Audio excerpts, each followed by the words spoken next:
¿Qué tal? Muy buenas, queridos amigos de esto que es Identidad Luterana. Le damos buenas tardes a todos nuestros invitados, a todos los que están conectados en este momento a nuestra página. Y bueno, es un gusto poder tenerlos. Bueno, vamos a continuar con este ciclo de charlas que tenemos previstas por el mes de la Reforma. En esta oportunidad está invitado aquí, tenemos con nosotros y nos honra la visita del obispo Jesús Espinosa. El obispo Jesús Espinosa es obispo de la Iglesia Anglicana de Chile. Y bueno, lo invito, señor obispo, que por favor se presente y que nos cuente un poco de usted, de su familia, de sus estudios y bueno, de su trabajo también como obispo, ¿no? Amén. Muchas gracias a mi hermano Juan. Gracias primero que todo por la invitación. Eh, Como usted dice, soy el obispo Jesús Espinosa de la Iglesia Anglicana Reformada de Chile. Somos una iglesia anglicana, como dicen los expertos anglicanos, somos de iglesia de línea baja, somos low church. Somos una iglesia litúrgica, confesional, protestante. Por lo tanto, pertenecemos a este grupo pequeño dentro del anglicanismo que tratamos de ser fieles a las confesiones, a los 39 artículos y a la herencia protestante. Nosotros trabajamos unidos y con la Iglesia Anglicana Reformada de Brasil. Juntos tenemos reconocimiento de la Iglesia Libre de Inglaterra. La Iglesia Libre de Inglaterra es una organización de iglesias anglicanas reconocidas por Canterbury, por la comunidad anglicana de Canterbury, como iglesias válidas. La Free Church of England, Iglesia Libre de Inglaterra, tiene dos brazos. Está la Iglesia Free Church como tal y también internamente está la Free Church Conexión Evangélica, que es la línea de la Free Church más protestante, más reformada. Y también trabajamos con la Iglesia Anglicana Reformada de los Estados Unidos, que también es una iglesia low church, una iglesia anglicana protestante fundada en 1789. Estas dos iglesias son quienes a nosotros nos respaldan, eh, tanto a la iglesia de Chile, la iglesia de Brasil, la iglesia de Colombia, la iglesia que tenemos en México, la iglesia que tenemos en Venezuela, la iglesia que tenemos en Colombia, y todas estas iglesias juntos conformamos lo que llamamos la comunión de iglesias anglicanas reformadas de las Américas. Así que trabajo para la gloria de Dios ahí, junto a mi amigo, el obispo Francisco Buzo Rodríguez. Estamos a cargo de este proyecto en Latinoamérica. Así que es una bendición, un honor que mis amigos y hermanos luteranos, de los cuales compartimos muchas cosas en común y que vamos a conocer, entendido esta invitación, hermano Juan. Bueno, obispo, una consulta. ¿Qué estudios académicos tiene usted? Si podría comentar un poco. O sea, Sí, y muchas a qué gracias. y Bueno, aparte, usted se dedica a la docencia también, ¿no? así es. Amo enseñar desde niño en mi hogar. Jugaba a la escuelita con mis hermanas. En la iglesia siempre tuve cargo de liderazgo con respecto a enseñanza en la iglesia. Y en la vida me dediqué a esto. Soy administrador de empresa por profesión. Luego estudié teología. Alcancé mi licenciatura, mi magíster en teología. Luego también realicé mi licenciatura en educación acá en las universidades de Chile. Así que me dedico a hacer clases, hago clases en colegio de primaria y secundaria, también hago clases cada vez que me llaman todos los años en la Academia Diplomática Andrés Bello de Chile, donde estudian los futuros embajadores de nuestro país. Entonces, mi espíritu y mi corazón es la enseñanza, cual Para mí, estos espacios para poder comentar, conversar de la historia, de nuestro pasado, me fascinan. Así que por eso que nuevamente le reitero el agradecimiento a mi hermano Juan por esta instancia donde podemos conversar y aprender. Yo aprendo de usted también y juntos nos culturizamos. Por mi parte, estoy muy agradecido de que se haya tomado un tiempo para poder, bueno, compartir, digamos, un poco digamos, lo que fue la influencia del luteranismo, ¿no? Dentro de las distintas comunidades cristianas. Bueno, quiero comenzar, bueno, digamos, como una serie de cuestionarios, ¿no? Como de preguntas, en donde, bueno, primero quería preguntar sobre lo que normalmente se dice, ¿no? Que el rey Enrique VIII, bueno, escribe en contra de Lutero, bueno, además el Papa lo nombra con el título, bueno, de Fidei Defensor. Entonces, ¿cuál fue la causa, ¿no? O del conflicto que suscitó estos escritos? Perfecto. Muchas gracias por la pregunta, hermano Juan. Y esta pregunta me hace aclarar un, una ignorancia, una mentira histórica. Eh, Enrique VIII nunca fue el fundador de la Iglesia Anglicana y a veces se ha ocupado la figura de Enrique VIII para poner como enemigos a los anglicanos contra los luteranos.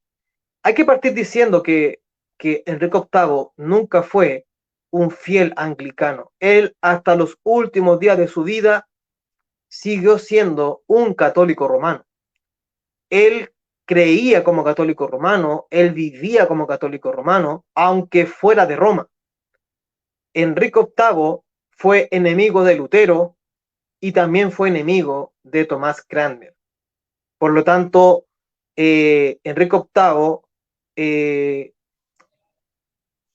se declara enemigo de Lutero porque Enrique VIII creía defender la institucionalidad del Papa. Y una vez que Enrique VIII se retira del Vaticano, se separa del Vaticano, su espíritu antiprotestante no termina. Él sigue con ese rechazo al protestantismo y principalmente al luteranismo.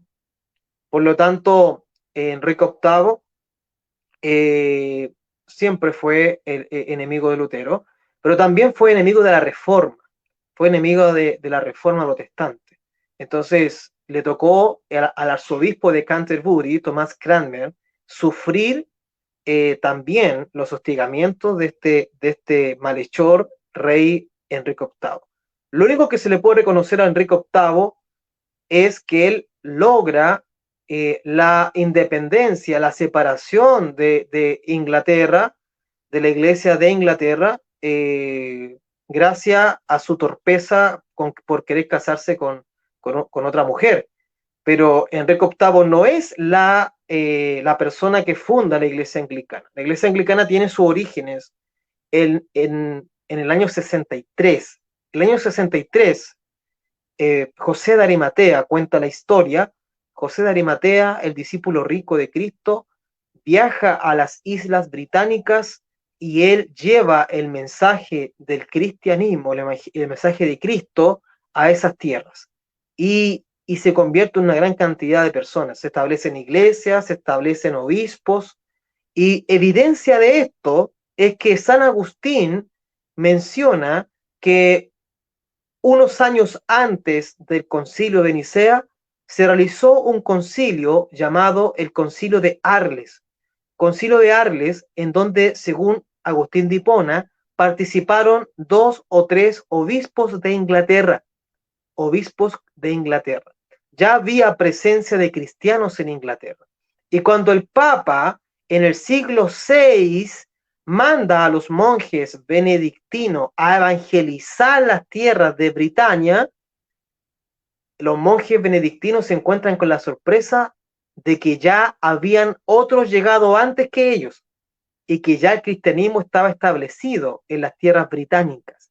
Entonces lo que le corresponde a los monjes benedictinos es informarle al Papa de la época que ya otros se le habían adelantado. Y por lo tanto el Papa establece un documento declarando que la iglesia de Inglaterra que estaba en ese lugar era una iglesia válida para el catolicismo romano, para el gobierno del Papa. Y lo que hace el Papa nada más es absorber, subyugar a la iglesia que ya existía. No fuimos nosotros fundados por la Iglesia Católica Romana, sino que la Iglesia Romana, al querer plantar sus misiones en la isla británica, descubre que ya a otros habían llegado antes. ¿Quiénes fueron esos otros? José de Arimatea, y también dice la leyenda que el apóstol Andrés, hermano de Pedro, uno de los 12, también llegó junto con José de Arimatea. Por lo tanto, no somos nosotros los anglicanos el producto de Enrique VIII en el siglo XVI, sino que Enrique VIII lo que hace, lo único que se le podría reconocer es esta cuestión política, religiosa, de que Inglaterra recupera su autonomía con la que gozaba desde el 63 con José de Arimatea. O sea, Claro. a Inglaterra vuelve a ser libre nuevamente gracias a Enrique VIII. Es lo único que se le puede reconocer. Pero Enrique VIII hasta su muerte fue un católico romano más. No fue nunca protestante, no fue nunca anglicano. Sí, sí, se entiende. Bueno, desde, bueno, en 1517, bueno, hasta 1520, donde va tomando forma la iglesia anglicana también, ¿no? Luego, eh, la iglesia anglicana es un evento diferente, digamos. ¿Qué influencia ha tenido la reforma luterana, digamos, en la reforma anglicana o, bueno, en la iglesia anglicana? Mucha. La respuesta parto diciendo que mucha influencia. Los 39 artículos que supone que son la columna doctrinal de cualquier iglesia anglicana, estos 39 artículos contienen el espíritu de la reforma.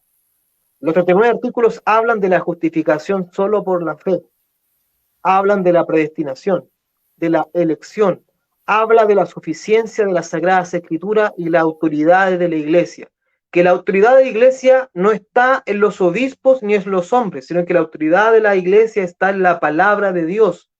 Entonces, el protestantismo es el corazón de la iglesia anglicana. El protestantismo y principalmente el luteranismo es, es, es la doctrina madre magisterial de la iglesia anglicana. La confesión de Habsburgo fue inspiración para Thomas Cranmer para poder hacer los 39 artículos. Por lo tanto, gran parte de los documentos confesionales luteranos preexistentes a los 39 artículos anglicanos sirvieron como base para la confesionalidad de la iglesia anglicana. Si usted estudia y compara la confesión de Habsburgo con los 39 artículos anglicanos, hay trozos completos de frases que son iguales que la confesión de Habsburgo y que están en los 39 artículos. Entonces, los 39 artículos hablan de la persona de Dios, luego hablan de la condición humana y tercero hablan de la iglesia y su gobierno. Y gran parte de los 39 artículos están inspirados en los documentos luteranos. Entonces hay mucha influencia luterana en el anglicanismo histórico, ortodoxo y confesional. Ya vamos a hablar del anglicanismo romanista, ya ojalá Sí, tengamos tiempo. sí. Bueno, digamos, o sea, desde nuestra perspectiva, ¿no? Mirándolos nosotros como estamos ahora charlando, bueno, eh, ¿qué es lo que piensa usted? ¿Tuvo buenas intenciones Lutero, bueno, en cuanto a los planteamientos que hacía? O sea, ¿se ve a Lutero con buenas intenciones o simplemente como alguien que quería dividir la iglesia? Desde la Porque eso vereda, es como normalmente se dice, ¿no? O sea, lo que dicen por ahí el grupo católico romano, o bueno, otros historiadores normalmente dicen eso, ¿no? correcto.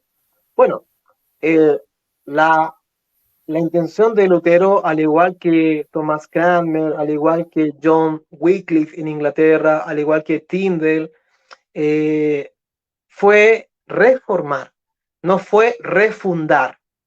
Entonces, ya lo intentó en su momento Agustín de Hipona, ya lo había intentado Jerónimo de Savonarola, John Hus en Checoslovaquia y otros eh, clérigos católicos romanos. Habían intentado reformar, purificar la iglesia.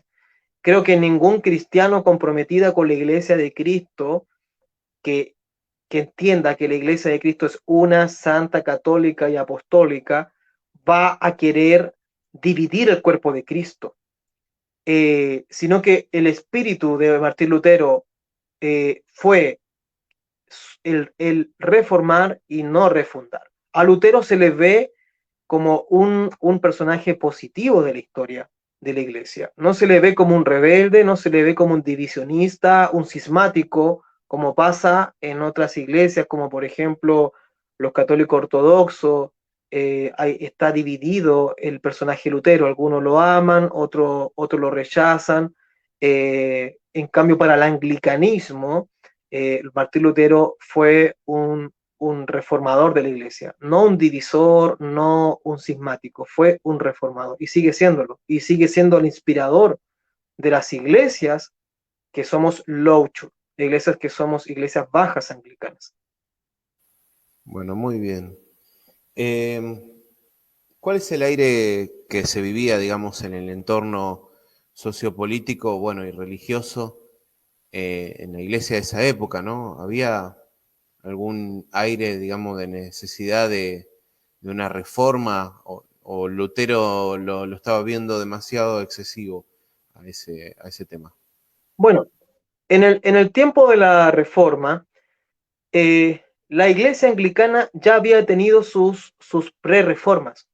Eh, Mencioné hace un rato atrás la figura de John Wycliffe, que fue el primer traductor de la Biblia desde los textos sagrados en latín al idioma del pueblo, al inglés. Por haber hecho esto, por haber hecho esto, entonces John Wycliffe fue ejecutado, fue asesinado. También le siguió Tyndale, pero el hecho de haber logrado Wycliffe de traducir la Biblia al inglés, eso creó un hambre de reforma en todo el pueblo de Inglaterra. Los laicos ya tenían en sus manos Biblias en su idioma. Entonces, los ingleses ya tenían creada en sus vidas la necesidad de que la iglesia volviera a la palabra de Dios. Por lo tanto, cuando comienzan a llegar a Inglaterra escritos, copia de los escritos de Lutero, entonces eso inyectó esperanza, eso inyectó motivación, eso inyectó fuerza a la reforma de Inglaterra que ya se había empezado hace 200 años atrás con John Wycliffe. Entonces, Martín Lutero fue un inspirador, fue un ejemplo para los reformadores ingleses. Muy bien. Bueno, hoy en día entender la idea de Lutero al escribir las 95 tesis, yo creo que no, yo creo que puede ser algo confuso. Normalmente a la gente le cuesta comprender las 95 tesis o las lee mal, interpretándolas a partir de la actualidad, no comprendiendo bien lo que se vivía en esa época, ¿no? Entonces, ¿con qué corazón escribe Lutero las 95 tesis? O sea, ¿qué contiene estas 95 tesis? Nosotros desde la vereda anglicana vemos y tratamos de entender el corazón de Lutero, qué pasaba por su cabeza, qué pasaba dentro de él. Él era un monje muy comprometido con su iglesia, la Iglesia Católica Apostólica Romana. Y lo que él quería, lo que él pedía a gritos, era un arrepentimiento de parte del Papa y de los clérigos. Por lo tanto, la 95 tesis no es una declaración de guerra y no es una declaración de división, sino que vemos que en la 95 tesis hay un grito desesperado pidiendo cambios, pidiendo arrepentimiento, pidiendo que ser escuchado. Entonces vemos una medida desesperada de un hombre que amaba a su iglesia. Vemos un profeta en Lutero, vemos a un Isaías, vemos a un Jeremías, que de acuerdo a los teólogos, Jeremías es considerado el profeta llorón, un profeta muy sensible. Y Lutero era, de alguna manera decirlo, era muy similar al profeta Jeremías, un hombre que ama al pueblo de Dios, un hombre que quería cambios en el pueblo de Dios y que incluso lo llevaba a llorar, lo llevaba a lamentarse. Lutero, no vemos la 95 tesis, el acto de la 95 tesis, la noche del 31 de octubre de 1517, no lo vemos como un acto rebelde, insultante, sino que lo vemos como un acto desesperado, de angustia, de un hombre que pedía a gritos que su amada iglesia tuviera los cambios que él estaba viendo en la palabra de Dios. Entonces, así como el Señor con un martillo clavó nuestros pecados en la cruz, Lutero también con un martillo clavó en las puertas de la catedral de Wittenberg, clavó los pecados de la iglesia de Cristo en la Edad Media. Entonces, para mostrarnos cuán errado estábamos nosotros. Eso es lo que hace un profeta. Un profeta nos muestra, cuando el pueblo del Señor está desviado de los caminos. Por lo tanto, para nosotros, desde la vereda anglicana, también podemos considerar que además de ser un reformador, Martín Lutero también fue un profeta del Señor, un profeta de sus tiempos. Sí. Bueno, viendo el contexto histórico y adentrándonos en la época, ¿no? Vamos a hablar ahora de la decisión, ¿no?, del Papa León X, ¿no? Si ha sido una buena decisión la que hizo, ¿no?, la de excomulgar a Lutero, ¿no? Digamos, ¿fue una propuesta válida por parte de la iglesia de la época? Así es. Entendiendo la lógica católica romana de la época, hizo lo correcto el Papa para la percepción católica romana. Para ellos era un jabalí, Lutero era un jabalí que molestaba en los viñedos del Señor, y así lo decía el Papa. Era un jabalí molestoso, destructor, pero para los ojos de Dios, eh, él fue un, un valiente, fue un vocero de Dios aquí en la tierra. Dijo Martín Lutero, yo no hice nada, la palabra de Dios lo hizo todo. Por lo tanto, el catolicismo romano hizo lo que debía hacer, de acuerdo a los criterios y la forma de ver la iglesia que tenía en ese momento el Papa. Pero visto con 500 años y más, obviamente no estamos de acuerdo con lo que hizo el Papa. Pero creo que ya en los últimos años, los últimos papas han reconocido que Lutero tenía razón. Incluso en los catecismos católicos romanos ya se incluyó, en los tiempos de Ratzinger, se incluyó la doctrina de la justificación por la fe, como Lutero la enseñaba. Y eso es una evidencia de que demostraron que Lutero tenía la razón. Pero se demoraron 500 años en aceptar. Sí. Entonces, fue bueno lo que sucedió, porque sin la excomunión no hubiera sucedido todo lo demás. O sea, la excomunión le puso más fuego a esta reforma, le puso más pasión. Entonces, de alguna manera, todas las cosas para los que aman a Dios, como dice la epístola de Romanos, todas las cosas reabundan para bien. No estuvo bien lo que hizo el Papa, pero desde la óptica del católico romano hizo lo que tenía que hacer, porque un hereje, según sus planteamientos, según su cosmovisión, según su entender, un hereje estaba dividiendo a la iglesia. Nunca los profetas de Dios, ni Jeremías, ni Isaías, ni ninguno de los profetas de Dios fueron recibidos con los brazos abiertos por los líderes religiosos. Nunca. Y así tampoco lo fue Lutero.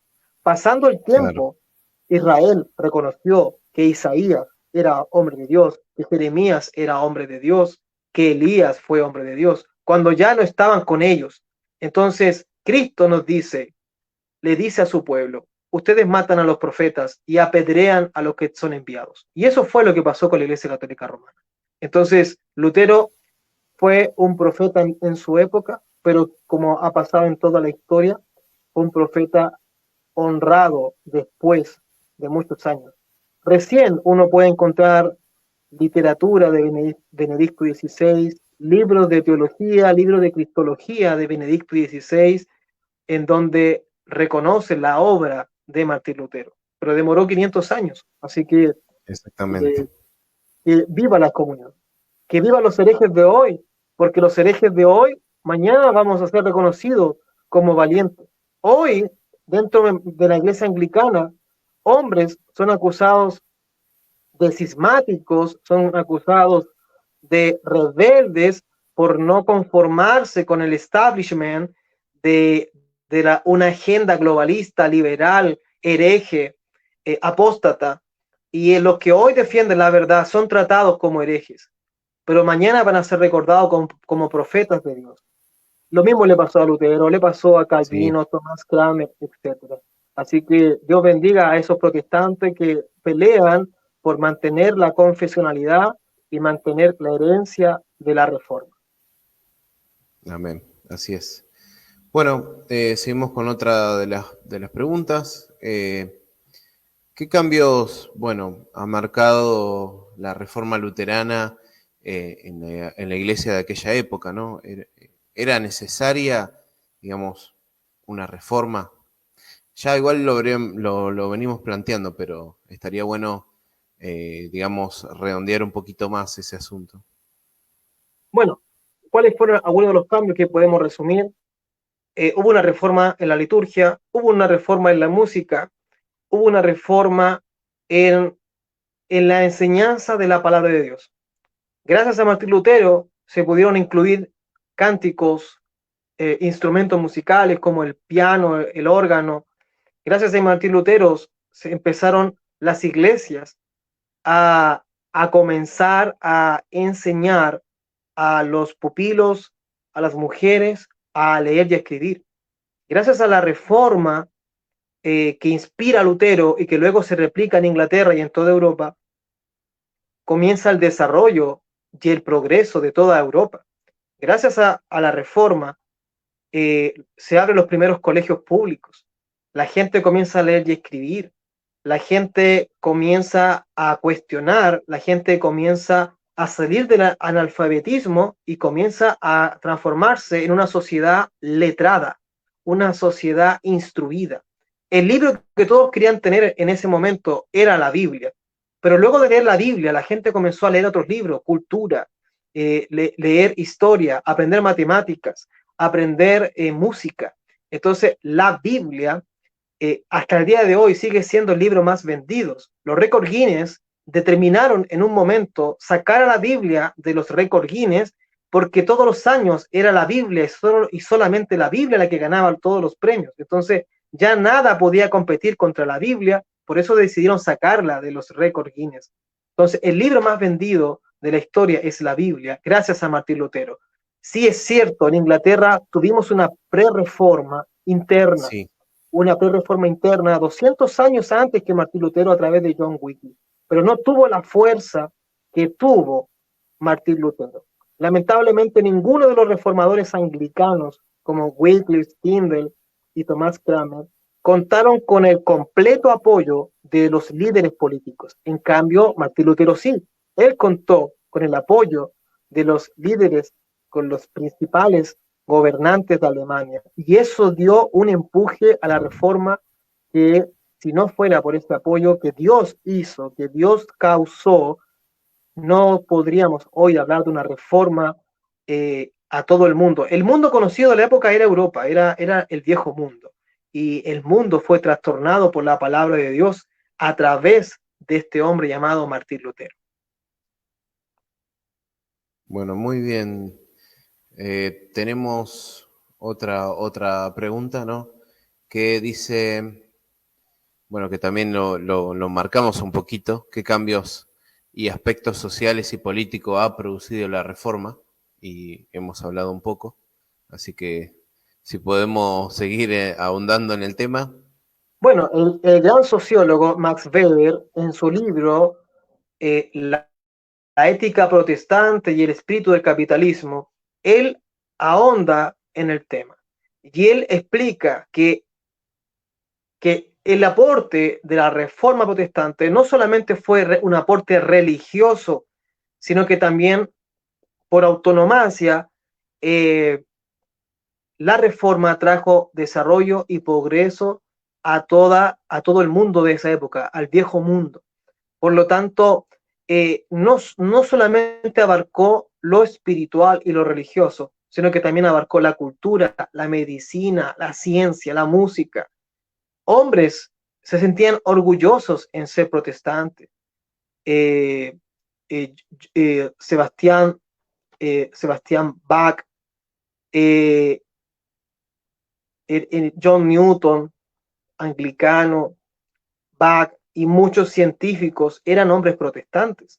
Hombres que descubrieron vacunas, hombres que descubrieron avances tecnológicos, eran protestantes. Y el mismo Max Weber reconoce que el capitalismo es obra del protestantismo, basándose en las parábolas de los talentos, donde Dios le da una moneda de plata a uno, a otro y a otro, y a cada uno Dios le pide cuenta qué hizo con esa cantidad de plata, y cada uno tenía que trabajar y multiplicar ese capital, esa plata que Dios le dio. Esa es la base del capitalismo. La base del capitalismo, desde la ética protestante, es que está basado en el ingreso y en el consumo. Pero lamentablemente el capitalismo que tenemos hoy en América Latina es un capitalismo que está parado en la deuda y en los créditos bancarios. Tenemos una América Latina endeudada que se endeuda para poder comer, va a los supermercados, va a donde se compran alimentos y compran cuotas para poder comer. Entonces el capitalismo perdió el espíritu protestante, perdió la ética protestante, Claro. perdió el enfoque social, el enfoque social. Tenemos un capitalismo en Europa enfocado en ayudas sociales a los huérfanos, días de casa, en la educación, la salud, el empleo. Funciona en Alemania el capitalismo. ¿Por qué en América Latina no funciona? Porque América Latina nunca ha sido cristianizada correctamente. América Latina nunca ha tenido una reforma protestante. Entonces, no hay ética protestante en el capitalismo que se practica en América Latina. Entonces, ¿cuál es la gran obra, yo creo, final del protestantismo? Fue el desarrollo económico y cultural del viejo mundo, de Europa. Por lo Sí, tanto, que algún momento Dios nos permita que América Latina pasemos por un proceso también de protestantismo, de reforma, y que el espíritu protestante, la ética protestante, como decía Max Weber, toque a los empresarios, a los capitalistas gigantes, para que cuando hagan sus negocios, cuando hagan sus proyectos de empresa, lo hagan con un espíritu protestante, con temor a Dios, considerando las leyes justas, considerando sueldos justos, considerando el cuidado de los pobres y de los más necesitados. Entonces, eso no hay en América Latina, y que Dios nos permita algún día poder tener en América Latina una reforma. sí.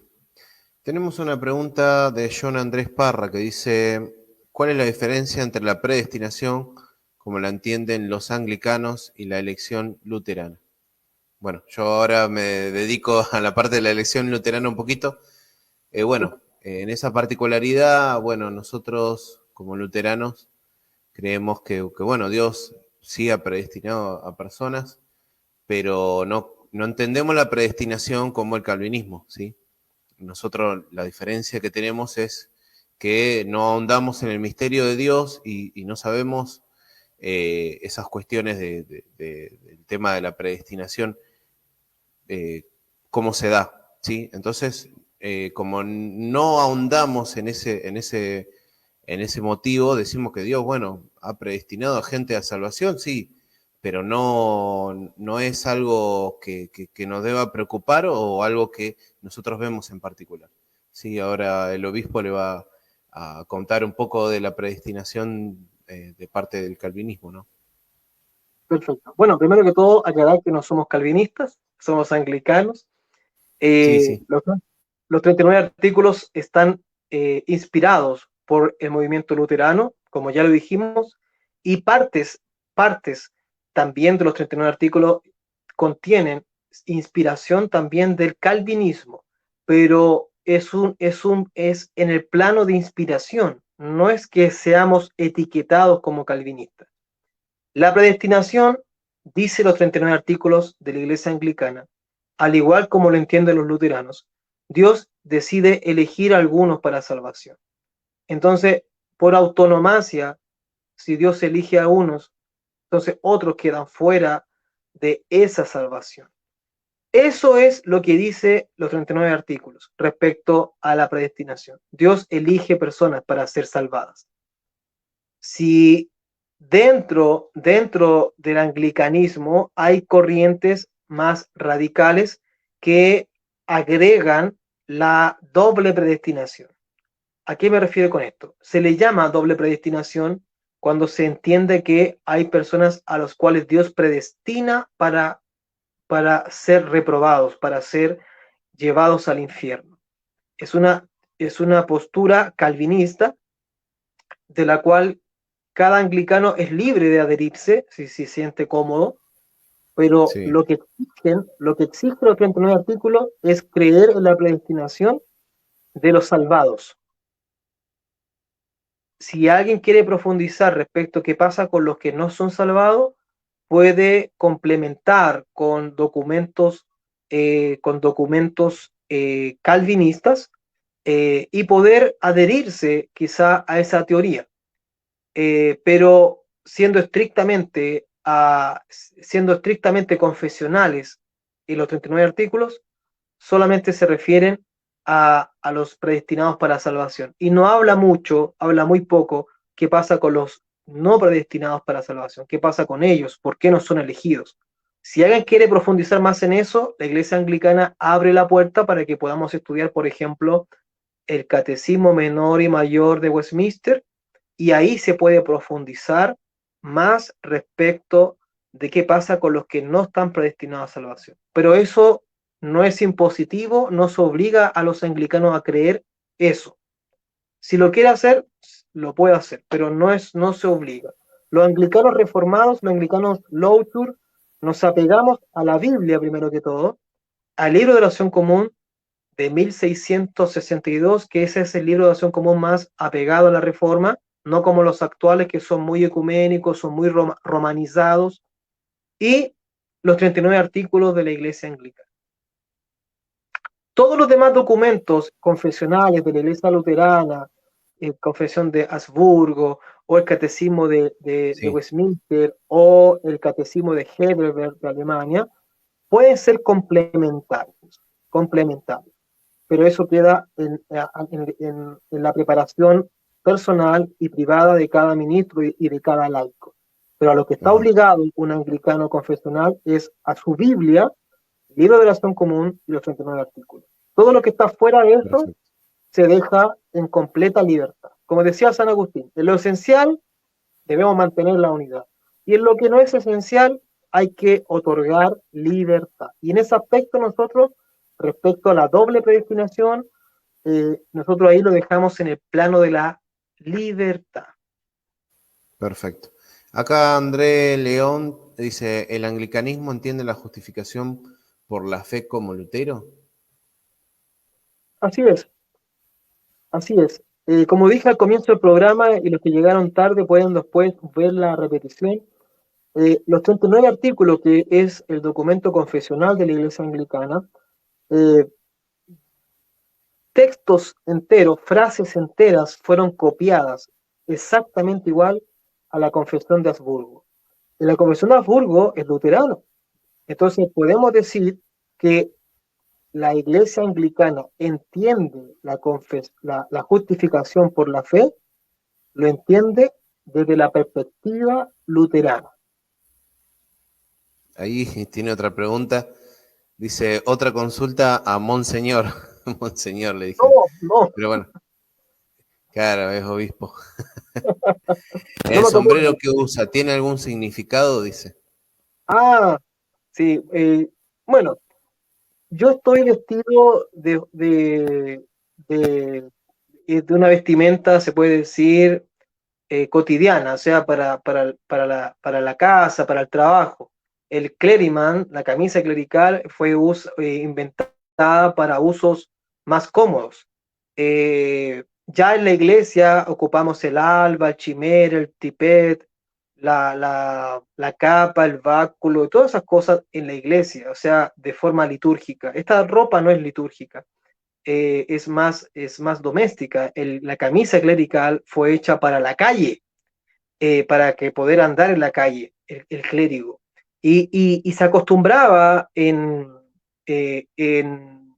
los predicadores de la Reforma, Lutero, Calvino, Tomás Kramer, ustedes acostumbraban, se fijan en los retratos de la época, siempre andar con una boina. Una boina, en este caso, en el caso de los ingleses, es una boina que no tiene visera, que no tiene esta alita hacia adelante, sino que es plana. Entonces, los anglicanos acostumbramos a andar con esta boina o mejor conocida como un birrete, sin esta aleta aquí adelante. Entonces, yo acostumbro a ocupar esta boina que, si ustedes se fijan, Calvino, Lutero, Tomás Kramer ocupaban esas boinas cuando estaban haciendo clases, estudios, actividades no litúrgicas. Así que por eso ocupamos boina, como se conoce acá en América Latina, o birrete, también se le Sí, puede decir. muy interesante. Bueno, ¿qué es lo tomado? Bueno, algo hablamos de esto, pero bueno, seguimos con la pregunta. ¿Qué es lo tomado de las propuestas luteranas por la Iglesia anglicana? Bueno, ya hablamos de la doctrina, ¿cierto? Hablemos de lo litúrgico. Por ejemplo, las iglesias anglicanas, nosotros tomamos también eh, la importancia de cantar himnos al Señor. Entendemos himnos eh, como canciones hechas para Dios, pero que han sido revisadas teológicamente por maestros autorizados, o sea, revisadas por el obispo de la iglesia. Hay una colección gigante de himnos que lamentablemente hoy incluso iglesias históricas, iglesias protestantes ya no ocupan. Hoy día está de moda Marco Witt, hoy día está de moda Jesús Romero en las iglesias históricas protestantes. ¿Y qué Sí, pasa qué pasa con los himnos de Lutero? ¿Qué pasa con los himnos de los Wesley, en el caso de los anglicanos? O sea, ¿dónde dejamos todo eso? Lo botamos a la basura, ese trabajo de años y canciones revisadas en la palabra de Dios. Entonces, nosotros rescatamos de la iglesia luterana esta importancia de haber también reformado la liturgia. Lutero comienza a incluir himnos, comienza a incluir instrumentos musicales dentro de la liturgia, y eso lo hace Lutero. A diferencia de Calvino, que ciertos seguidores de Calvino rechazaban todo lo que tenía que ver con instrumentos musicales y solamente incluso algunos usaban la salmodía exclusiva rígida, o sea, solamente cantaban salmos sí. textuales del Antiguo Testamento. Nosotros, por cierto, también cantamos salmos en la iglesia anglicana reformadas, Low Church, pero también cantamos himnos de la Reforma. Tío Sí, Fuerte, lo cantamos constantemente, lo cantamos durante el año. A nosotros no nos baja la inspiración luterana o la inspiración protestante solo en octubre. Todo el año, y ahí está el Facebook de nuestra iglesia, Iglesia Anglicana Reformada de Chile, todo el año nosotros cantamos al Señor himnos de Lutero, de los Wesley, himno de John Newton y otros hombres del Señor. porque es nuestra música, es nuestra herencia y es una forma de poder decir al mundo que la reforma continúa, que la reforma no ha terminado y que la reforma está aquí, en América Latina. Claro, exactamente. Bueno, y por último, bueno, como reflexión, ¿no? ¿Cómo podemos entender esto, ¿no? La reforma, los 95 tesis, históricamente para que podamos enriquecernos, digamos, todos. Bueno, para poder entender la 95 tesis, eh, la pueden entender primeramente entendiendo el contexto de la época. Hay cosas que como evangélicos latinoamericanos nos va a escandalizar incluso respecto a la 95 tesis, porque vamos a descubrir a un Lutero no muy cercano a lo que hoy día es el movimiento evangelical, sino que vemos a un Lutero, vemos a un católico romano suplicando por cambios en su iglesia. La 95 tesis es un grito de amor desesperado de un hombre que quería cambios en su iglesia. Entonces, invitamos a todas las personas que quieran estudiar las 95 tesis que la hagan pensando que fueron escritas por un católico romano, no por un evangélico del siglo XXI. Lutero nunca quiso fundar una segunda iglesia. Él quería que fuera purificada, que fuera reformada la iglesia católica apostólica romana. Por eso que el catecismo de Heidelberg, de Alemania, dentro de sus preguntas del catecismo, el catecismo Sí, insiste y recalca de que la iglesia protestante, la iglesia de Alemania, son católicas y no han dejado de ser católicas y ser apostólicas. Entonces, no somos otra iglesia, somos parte de la única iglesia de Cristo, una, santa, católica y apostólica. Así somos los anglicanos, los luteranos, los presbiterianos, por lo menos eh, reconocemos ser parte de la iglesia una de Cristo. Hay otros grupos sí. más extremistas, como los bautistas, los anabaptistas, los puritanos, quienes no se sentían parte ellos de la iglesia. No se sentían, ellos se auto expulsaron de la misma iglesia. Por lo tanto, podemos decir que los anglicanos, los luteranos, no inventamos una iglesia nueva, sino que seguimos siendo parte de la única iglesia fundada por Cristo hace más de 2000 años atrás. Bueno, acá tengo una pregunta nuevamente de André León, dice, y después tengo otra más de Enrique Albornoz Cano. Dice, mucho se escucha a los romanistas decir que Lutero rompió con toda la tradición y con los santos padres. ¿Qué tan cierto es esto? No es cierto. Al contrario, Lutero fue más estricto a la regla de los padres de la iglesia. Lutero ayunaba más que los propios clérigos de su época, era más estudioso de los textos de los padres de la iglesia, enseñaba más a los padres de la iglesia que lo que se enseñaba en los púlpitos católicos romanos. Entonces, él no rompió con los padres de la iglesia, sino que él, al contrario, él nos acercó a los padres de la iglesia. Todo buen luterano comprometido con su iglesia y todo buen luterano confesional, tarde o temprano, va a terminar estudiando la patrística y la patrología. Todo buen luterano que yo conozco comienza estudiando Lutero y termina estudiando los padres de la iglesia, porque Lutero nos lleva a los padres de la iglesia. Entonces, decir que Lutero nos alejó de los padres de la iglesia es no conocer la literatura de Lutero.